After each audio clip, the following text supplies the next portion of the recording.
Welcome back to the channel everyone, my name is Jack. It's that time of year again where the new iPhones are out, and today we're going to do a hands-on first impressions of the iPhone 14 Pro Max. In a slightly different setup to usual, I've got the iPhone recording me and a top-down view as well, so you can see what's going on.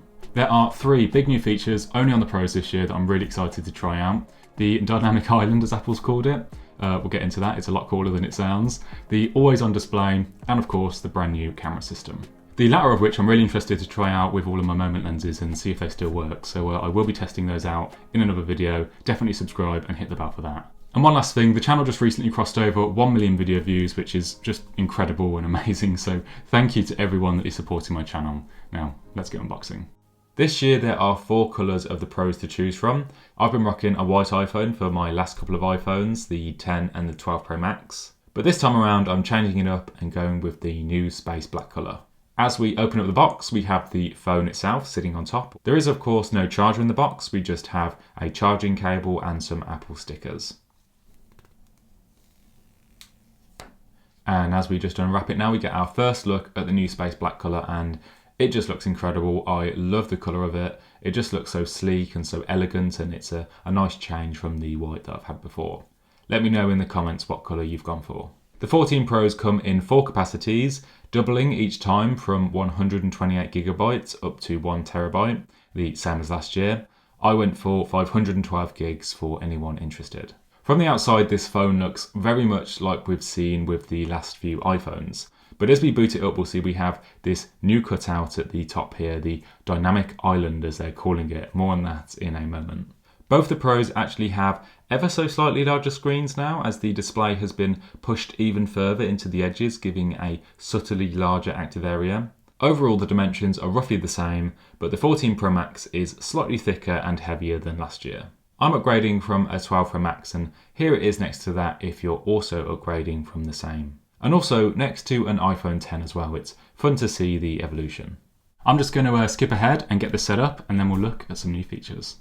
Okay, so we're back and we're all set up. I've transferred my old phone onto this new one, and it's actually been a couple of days since I last saw you. I've just been really busy and I've been at a wedding, but that's actually given me a chance to try out some of the new features like the camera, so I've got some nice pictures to show you in a moment. So first up, let's take a look at the Dynamic Island, and if you've not seen it before, this is actually one of the coolest features that they've added. It's a lot more than just a pill-shaped cutout. The old notch contains the true depth camera system, but this new pill design uses 33% less area than last year's 13s. It houses the front camera and Face ID sensors. The proximity sensor has now been moved behind the display to save that space. And it's actually 2 cutouts. The OLED pixels in between are turned off to create that single black pill shape. You can sometimes see the cutout at certain angles if you go looking for them, but otherwise it's pretty seamless. But it's also an area that is integrated with iOS to show you alerts and live activities, and it's this fluid mix of hardware and software. For example, if you have a timer set and you swipe back to the home screen, the timer just merges into the Dynamic Island, showing you that countdown. You can then tap it to jump right back to the clock app. Or if you have music or a podcast playing, you can see the album artwork and a live waveform, which is pretty nice. You can also tap and hold to bring up some playback controls or whatever controls that app needs. The animations are really fun, they're like liquid, and they actually change based on the angle that you swipe up from. So if you swipe up from the left or right, it has this nice kind of liveliness to it, this sort of fluidity, and it just makes it feel kind of so much more real and like you can just reach in and touch it. It's really cool. It's adaptive, it can shrink and expand as needed, and it unifies a lot of the old system alerts like the mute switch, AirPods connectivity, and the charging status. And it works across the whole system when you're in different apps, and developers can also update their own apps to make use of it too. And it can even show 2 things at once, so if you have a timer running and a song playing, it sort of splits in this nice little animation, and you can jump back to either one or still get your playback controls or whatever you want to do. It's really cool. Quite a lot of smartphones now have already moved to hole punches, or they've even put the cameras under the display with some varying results. The camera quality has suffered a bit from that, but it's definitely getting better. And I think that Apple knew that they needed to have a hole punch here to have the Face ID sensors and to not sacrifice on camera quality. So they went all out and just integrated it with the whole operating system. And I think it's just, a really clever use of the space. I think we'll probably see the Dynamic Island mimicked and copied on some other phones in future, but I don't blame them. I think it's such a cool idea. Why has no one thought of this before? Next up is the always on display, and this is the first time we've had this on the iPhone. Last year, Apple added ProMotion and adaptive refresh rates to dynamically ramp up or slow down how quickly content on the display updates, meaning you get even smoother scrolling up to 120 Hz. The display can now clock down all the way to 1 Hz, just like some Apple Watch models, and it should mean that the display can remain on without too much harm to battery life, but I'll need some more time to test that out. After a few moments of inactivity, the lock screen dims everything on screen, but smartly preserves skin tones on pictures if you have one on your wallpaper, leaving the clock and the new widgets and any things like playback controls visible at a glance. When your iPhone is turned face down or in your pocket, it will just turn off the display, or if you have an Apple Watch and you leave the room, it will also just turn it off, which is pretty useful as a way of saving battery life. And it is still pretty bright when it dims, and there aren't any customization options for it just yet. There's just an on-off toggle in the settings. It also works with some select apps like Apple Maps, the phone app and the voice memos app, and the Apple TV remote app too, so you can find it in a dark room. With an always on display, there is always the worry of any burn-in, but I'm sure that they've spent a lot of time to implement this now on the iPhone, and they've probably learned quite a lot from the Apple Watch too, so we'll just have to see how it goes. There's also been some nice brightness improvements with the display. We now have 1600 nits of peak HDR brightness, up from 1200 on the 13 Pro. 2000 nits for outdoor peak brightness, which is twice as bright as last year, and it is a lot brighter outdoors now and a lot easier to see, which is great. Next up is one of the features I'm most excited about, and that's the new camera system. We now have a 48 megapixel main camera with a quad pixel sensor. The first resolution bump in a really long time on the iPhone, since the 6S, which was the first iPhone to get 12 megapixels, and that was like 7 years ago, which is pretty wild.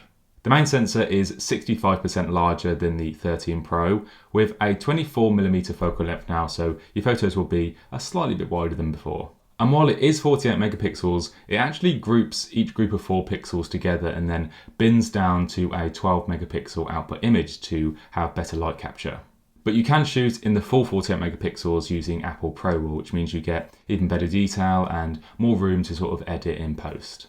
I've taken a few quick snaps to show you some of the new improvements, and I don't have a 13 to compare with, but I will show you some comparisons with my 12 Pro Max, which is still a great camera system. These were both shot in full auto in the standard camera app, so here the 14 is at 12 megapixels just like the 12. And at first glance they look very similar, but taking a closer look, notice how the wood has a sharper texture compared to the 12, as the 14 bins down those extra megapixels to create a cleaner overall image. Comparing that same 12 megapixel photo from the 14 with the full resolution 48 megapixel Pro RAW photo, the difference is even more dramatic. There's a lot more clarity to the image, and the iPhone is doing a lot less sort of artificial sharpening on the 48 megapixel photo, where the wood looks a lot sort of more natural and a lot less processed.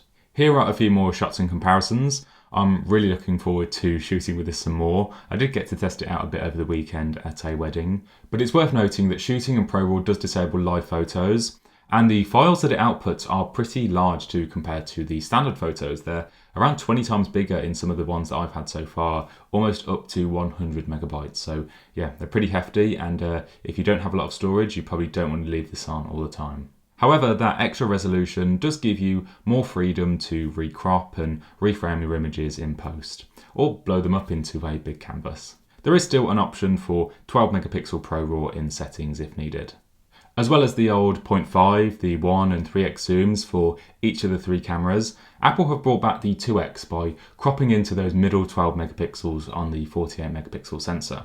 I've always found that the 2.5x on the 12 to be a little bit too tight, and I'd imagine I'd think the same for the 13s, so I'm definitely glad that the 2x is back. I did a digital zoom on the 12 here on the left, so not using the 2.5 Tele, just to show how it compares. And by using those middle 12 megapixels on the new sensor for the 14, it means we get a much better image quality without sacrifice. I'm really impressed with it, and I'm glad that we can shoot at 2x again. Here are some actual shots with the 2.5x and the 3x Tele on both phones, just to show you how those compare as well. The ultra-wide has a larger sensor and a sharper lens for even better macro shots. Macro, of course, wasn't available until last year with the 13s. Combining that with the new photonic engine, that's Apple's new image processing pipeline, all the cameras see a pretty big improvement in low light performance. Up to 3 times for the ultra wide. Again, I don't have a 13 to compare with, but it's definitely noticeable versus my 12. On the left here, the 12 actually had to do a 1-second night mode exposure, whereas the 14 didn't need night mode at all. And there is noticeably less noise and artifacting on the 14. You can really see it here on the back wall.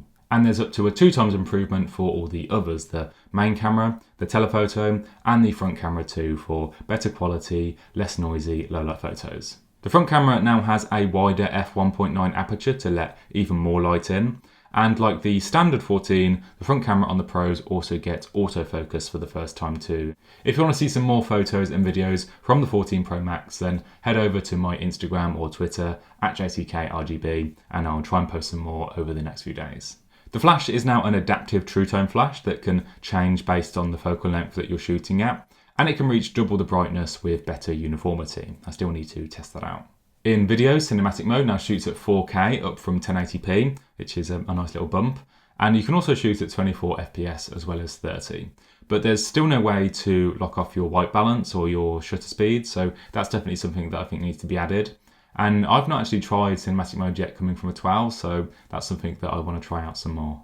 Plus we get a new action mode for even smoother footage, which would normally be a lot shakier when you're sort of running with the camera. And yeah, can't wait to test that out.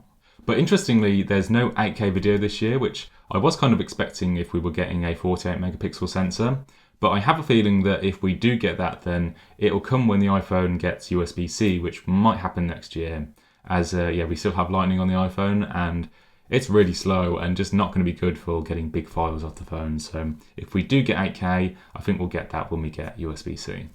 Other new features include the new A16 Bionic chip with an even faster CPU for just better performance overall, faster app switching and opening apps. Car crash detection, the iPhone can now detect a serious car crash. It has a new high G-force accelerometer that can sense up to 256 Gs, a new high dynamic range gyroscope which monitors drastic changes in the car's orientation, and it also uses the barometer to detect pressure changes that are caused by the airbags being deployed. If a car crash is detected and you don't respond, the iPhone will automatically call emergency services and let your emergency contacts know. This feature is also coming to the standard 14s as well and the new Apple Watches.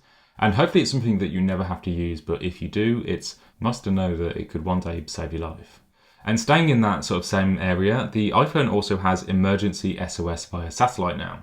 If you find yourself in an emergency situation without phone or data coverage, you can now contact emergency services using overhead satellites. You need to be outside with a clear view of the sky and to be pointing your phone at an overhead satellite, but there's some nice UI to help you point in the right direction. Texting via satellite takes time. It could take 15, 30, maybe even 60 seconds to just send a message under light foliage. Apple compresses the messages that are sent and has the iPhone ask you a bunch of questions about the type of emergency that you're having to sort of save time on that back and forth. But once sent, your message is relayed to emergency services along with your location and your phone's battery, so you can get the help you need, which is pretty cool. The service will be free for 2 years with the purchase of a 14 or 14 Pro, but Apple hasn't said how much it will cost after that, and hopefully it gets expanded to more countries outside the US and Canada in future. I'll be spending more time with the 14 Pro Max to give it a proper review, and I will be testing it out with all of Moment's lenses, so definitely get subscribed and hit the bell for that. I want to see if I can take a 48 megapixel Pro RAW with Moment's macro or wide lens. I think that will be really interesting to see. Let me know in the comments what your favourite feature is of the 14s, or if you've got any questions or there's something that you want me to test. And yeah, thank you so much for the 1 million views, I really appreciate it. If you've enjoyed this video, give it a like and let me know, and I will see you in the next one.